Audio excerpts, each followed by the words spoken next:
हिमाचल प्रदेश विधानसभा में अपने उद्बोधन के दौरान भाजपा विधायक डॉक्टर जनकराज ने अपने निर्वाचन क्षेत्र सहित प्रदेश के भेड़ पालकों की गंभीर समस्याओं को प्रभावी ढंग से सदन के समक्ष रखा।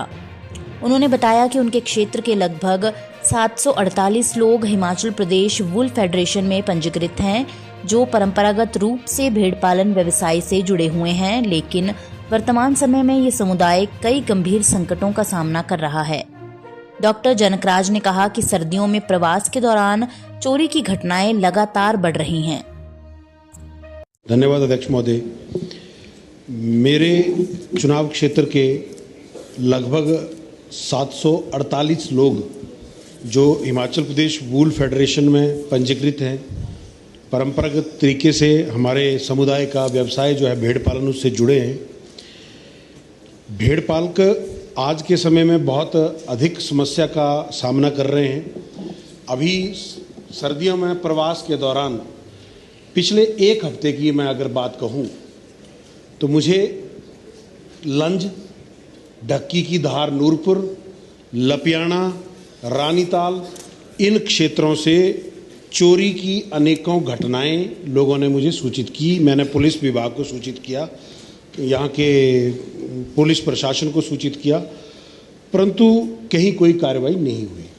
मुझे बहुत दुख इस बात का है, क्योंकि भेड़ पालन व्यवसाय से जो लोग जुड़े हैं, अगर उनकी 15-20 भेड़ें या बकरियां एक बार में चुरा ली जाती हैं तो उनके साल भर की कमाई जो है वो समाप्त हो जाती है। एक तो ये प्रमुख समस्या उन लोगों को प्रवास के दौरान झेलनी पड़ रही है।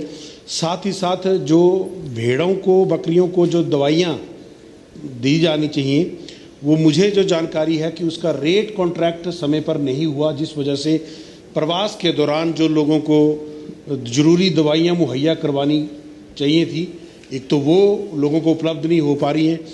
तीसरा एक बड़ा कारण ये है कि जो फॉरेस्ट डिपार्टमेंट है वो चारागाहों के आकार को सीमित कर दिया गया है। अब निर्माण लोगों के द्वारा किए गए हैं, बाड़बंदी किए गए हैं। तो मेरा केवल इतना कहना है कि वो भेड़ पालक कोई पेड़ पौधों को तो नुकसान करते नहीं है। अब जानवर, जंगली जानवर या हैं चाहे पालतू जानवर हैं, खाएंगे तो घास ही, पेड़ को थोड़ी खा जाएंगे पूरा। तो ये तो हमें थोड़ा सा अपने नियमों में भी रिलैक्सेशन देनी पड़ेगी, क्योंकि प्रकृति ने भोजन की व्यवस्था उनके लिए पेड़ पौधों के रूप में की है। तो हम जो वहाँ पर बाड़बंदी करके आए दिन फॉरेस्ट वाले उनके चालान काट रहे हैं, कभी उनको मतलब तंग कर रहे हैं, कोई मिली भगत से कि भाई इतना दे दे, मैं तेरे को अलाउ कर देता हूँ। इस तरीके की अनेकों समस्याएं आ रही हैं। तो आपके माध्यम से मैं सरकार से ये आग्रह करता हूँ कि जो भेड़ पालकों को जो ये समस्याएं आ रही हैं, इस पर सरकार विचार करे। एक और समस्या कि राजस्थान से और अन्य प्रदेशों से जो पशु है यहाँ पर बेचने के लिए लाए जा रहे हैं, और जो स्थानीय पशु हैं, स्थानीय भेड़ पालकों की भेड़ें हैं, बकरियां हैं, उनके लिए बाज़ार में फिर खरीदारी कम हो रही है, जिससे ये व्यवसाय अब खतरे की जद में है।